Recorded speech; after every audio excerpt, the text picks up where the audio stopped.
If you're planning to achieve something that's going to make a big difference to your life, you're going to need the right mindset to make it happen. In this Right Bus life coaching video, I'm going to provide a checklist of what you need to do to stay motivated, how to develop resilience, and how to beat procrastination. And I'll tell you how a famous football club pulled off one of the most remarkable cup victories. I'll be back after the opening titles. In the meantime, are you on the right bus?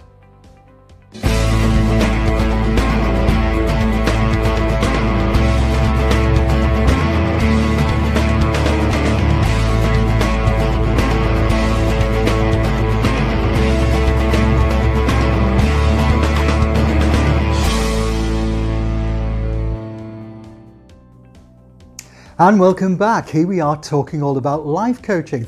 I'm Mervin Straughan, creator of the 3 Journeys life coaching system, and I'm the author of the pocket self-help guide, Imagine Life as 3 Bus Journeys. Today's topic is all about staying the course and seeing your goals through to a successful conclusion. We're discussing motivation and what impacts on it, as well as why resilient people keep going in the face of adversity.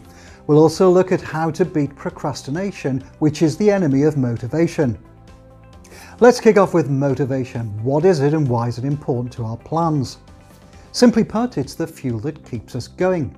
It's the psychological process that gets us to do what we do. You might call it your impulse, your incentive, your purpose, your rationale, or you might use some other word to describe it. Something that has a major bearing on our motivation is what's known as our locus of control.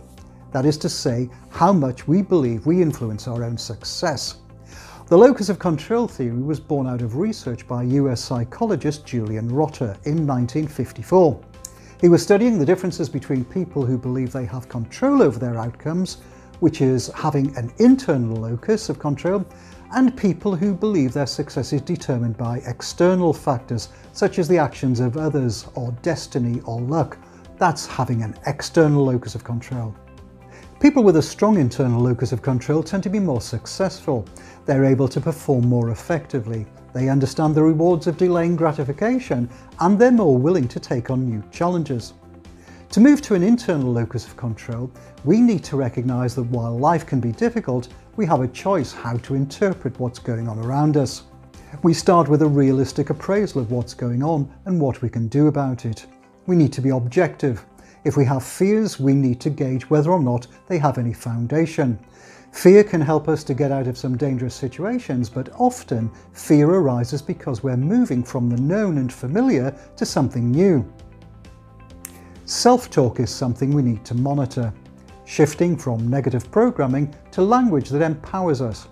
Getting into the habit of using phrases such as "I choose to do this" and "it's my decision to" is a useful starting point. We can reframe negative statements, so instead of saying "I'm rubbish at statistics," better to say "here's an opportunity to improve my knowledge of statistics." And while we're at it, banish the word "try" from our vocabulary. Each time we use it, we're sowing seeds of doubt about the likelihood of our succeeding. Taking control of our personal development is another good move. This is where we carry out an audit of our existing expertise, knowledge and skills, and begin to understand what else we can develop to take us forward. Developing a stronger internal locus of control is about taking ownership. Now you'll need to accept that sometimes events happen that are beyond your control, but ask yourself, what can I learn from these challenges? And speaking of challenging situations, let's turn our attention to resilience, which is our capacity to handle setbacks. Resilience builds on our locus of control and has several components. A high level of optimism is one of them. We're not talking about blind positivity, but instead a belief in the art of what is possible. This includes being able to turn a negative situation into a positive one. Another component is perseverance, the ability to continue in the face of delay or difficulty. Now, one of my favourite examples of the power of perseverance came when Liverpool Football Club claimed one of the most astonishing European Cup victories in what's become known as the Miracle of Istanbul back in 2005.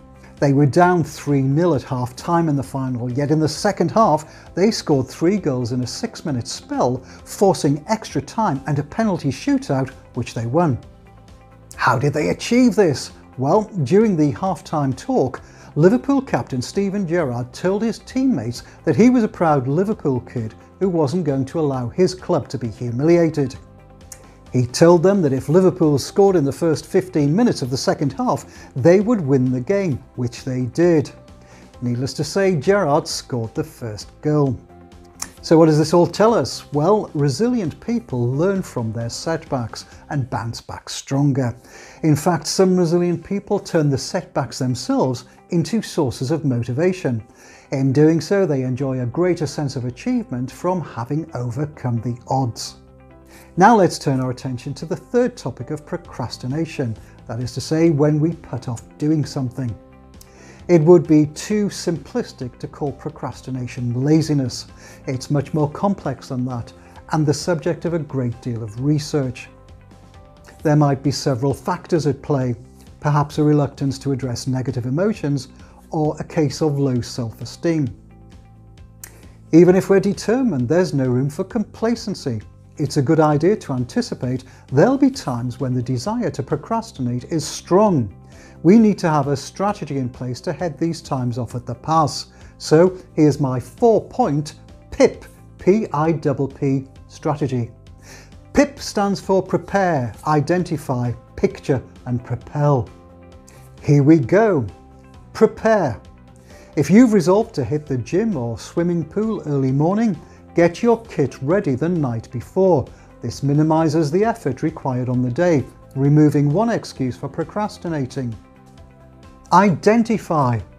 Match your identity with what it is you want to achieve. If your goal is to exercise through running or to become more competitive as a runner, it's better to say, I'm a runner than I'm someone who runs. Identifying yourself with the runner noun helps to create a success identity. We take this tip from research into voter turnout during the 2008 US presidential elections.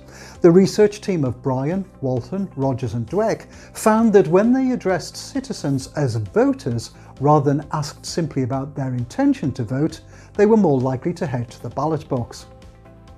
Picture. Paint a picture in your mind as to how different your life will be once you've achieved your goal.